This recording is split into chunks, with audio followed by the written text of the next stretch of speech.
नमस्कार, मी अखिल भारतीय कोळी समाजाचा ठाणे जिल्हाध्यक्ष आनंद प्रभाकर कोळी। नुकतंच आम्ही ठाणे जिल्हाधिकाऱ्यांना खाडीच्या संदर्भात की या खाडीतला गाळ उपसून परत इकडची जी मत्स्यसंपदा आहे ती जी याच्या आधी जी जिवंत होती ती परत जैवविविधता साखळी आहे ती परत पुनर्जीवित करण्यासाठी आम्ही ठाणे जिल्हाधिकाऱ्यांना निवेदन याकरिता दिलेलं आहे की MIDC या ठाणे ते बेलापूर पट्टीपर्यंत जे काही आमचे 3-4 लाख लोक जे स्थानिक कोळी बांधव या मासेमारीवरती अवलंबून होते त्यांच्याकरिता आम्ही हे निवेदन दिलेलं आहे की MIDCतनं जे येणारं जे आहे रासायनिक व केमिकलयुक्त पाणी ते प्रदूषण झालेलं पाणी, त्याच्यानंतर तुमच्या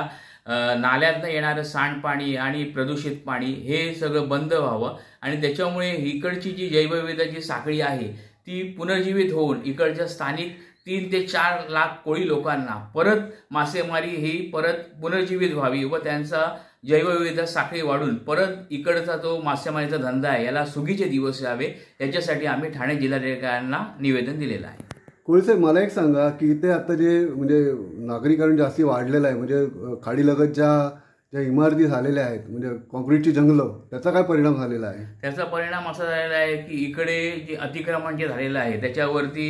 आता समजा आपल्याकडे वन कायदे जे निर्माण झालेले आहेत त्याच्यानंतर जी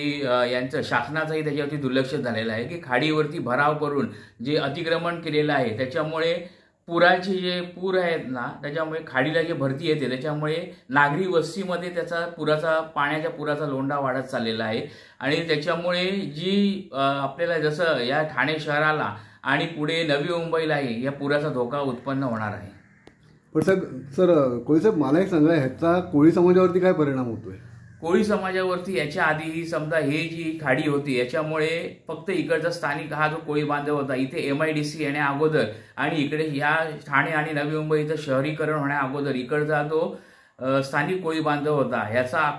संपूर्णतः रोजगार हा मासेमारी या खाडीच्या मासेमारीवरती होता आणि तो याच्यामुळे बंद झालेला आहे। तर पुनर्जीवित करावा याच्यासाठी आम्ही ठाणे जिल्हाधिकाऱ्यांना निवेदन दिलेलं आहे की आपण जेणेकरून इकडे ज्या प्रकारे आता जलवाहतूक आणि पर्यटन वाहतूक चालू करत आहे त्याच प्रमाणात इकडच्या स्थानिक कोळी बांधवांचाही विचार करण्यात येऊन त्यांनाही मासेमारीकरिता तुम्ही प्रोत्साहन द्यावे व ते प्रोत्साहन मिळावे याकरिता आपण इकडचा ठाणे खाडीतला जो गाळ काढून आणि इकडचे जी बंदरं आहेत किंवा इकडचे जे ठाणे बेलापूर पट्टीतल्या कोळी बांधवांना याचा पुरेपूर लाभ घेण्यात यावा व परत जैवविविधता साखळी व मासेमारी पुनर्जीवित व्हावी हीच आमची मागणी आहे। ठाणे जिल्हाधिकाऱ्यांनी याच्यावरती आमची नम्र विनंती आहे की हा आमच्याकडे लक्ष द्यावे म्हणून।